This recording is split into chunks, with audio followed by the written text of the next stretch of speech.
ایک شخص کو خواب میں یہ کہا جاتا ہے کہ اس نمبر پر کال کریں اور اس شخص کو آپ عمرہ کروائیں.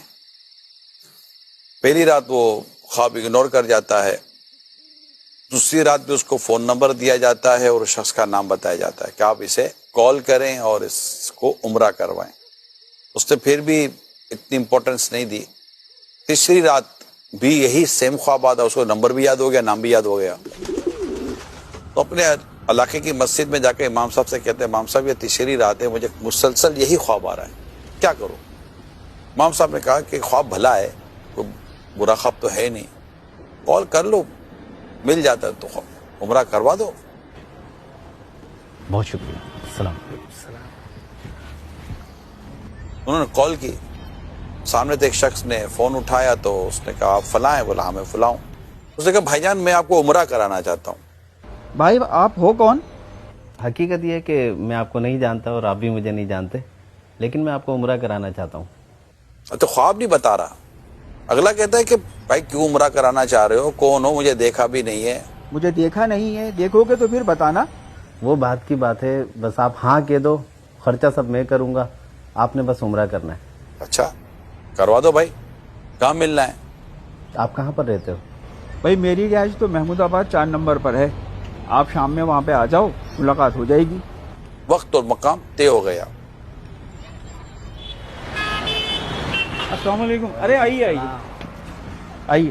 وہ شخص پہنچا تو وہ جو خواب دیکھنے والا شخص تھا یہ تو دیکھ کر حیران ہو گیا کہ اچھا اس کے لیے خواب آیا ہے. ہوتا ہے کسی کے لیے خواب آیا تو وہ یوں ہوگا، ایسا نیک نظر آ رہا ہوگا، مگر یہ تو بیچارہ نمازی تک نہیں تھا. بھائی دیکھ لیا، اب عمرہ کروانا ہے، کرواؤ گے؟ جی جی آپ کو ہی کروائیں گے. بڑی مہربانی آپ کی. پھر اس کو عمرے کے لیے لے گئے. عمرہ ہوا، طواف ہوا، اس سے کعبے کی زیارت کی، 2 رکعت نفل پڑھے، تھوڑی دیر ہوئی سجدے سے سر نہ اٹھے. جیسے ہی اس نے قریب جا کر اس کو ہلایا تو اس شخص کی روح کعبے شریف کے سامنے سجدے کی حالت میں اپنے جسم سے پرواز کر گئی تھی. کمال ہے. اس شخص کو بڑی حیرت ہوئی کہ یہ ہو کیا گیا. سمجھ آ رہی تھی کہ لگتا ہے کہ اس کے لیے یہی منظور تھا اور مجھے منتخب کیا گیا کہ میں اس کو یہاں تک لے آؤں. روح تو اس کی یہیں قبض ہونی تھی. خیر جب اس کے گھر سے رابطہ کیا گیا کہ یہ کیسا آدمی تھا، یعنی کیا کوئی سی بھلائی، کوئی سی نیکی جس نے اس کو یہاں تک پہنچا دیا، تو گھر والوں کی طرف سے پتہ یہ چلا کہ جیسا آپ دیکھتے تھے یہ تھا تو ویسا ہی جو آپ کو نظر آتا تھا. لیکن اس میں ایک عادت بہت اچھی تھی. یہ جب رات آتا تو اپنے گھر کے لیے کھانا لے کر آتا تھا. جب آتے تھے 2 تھیلیاں بناتے تھے، ایک گھر کے لیے اور ایک ہمارے پڑوسی کے لیے. ہمارے پڑوس میں جو خاتون رہتی تھی وہ بیوہ تھی، اس کے یتیم بچے تھے. تھیلی اٹھا لیجیے. یہ کیا کرتا کہ پہلے ان کا گھر آتا تو پہلے ان کے گھر کے باہر تھیلی رکھ کر صرف دروازہ بجا دیتا کہ تھیلی اٹھا لیجئے، اور پھر ہمارے گھر میں داخل ہو جاتا.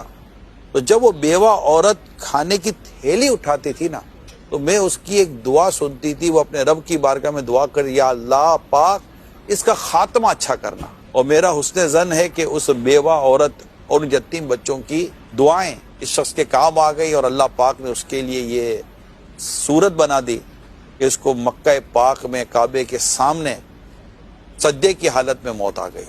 اللہ. اچھا اس کی خوبی میں نے جو یہ پڑھی، واقعہ اتنا ہی تھا، مگر میں نے اس واقعے میں خوبی اور دیکھی کہ وہ شخص تھیلی رکھ کر چلا جاتا تھا، بے پردگی نہیں کرتا تھا. عورت کو بلا کر اس کو سامنے لا کر تھیلی نہیں دیتا تھا. جیسے ہمارے یہاں بعض اوقات پردے کی رعایت نہیں کی جاتی، تو اس سے باقاعدہ پردے کی رعایت بھی کی تھی. اور پھر ایک اور بات، میں جس واقعے میں میں نے جو اپنے ایک سبق لینا ہوتا یہ لیا، اس سے کسی کو بتایا بھی نہیں تھا.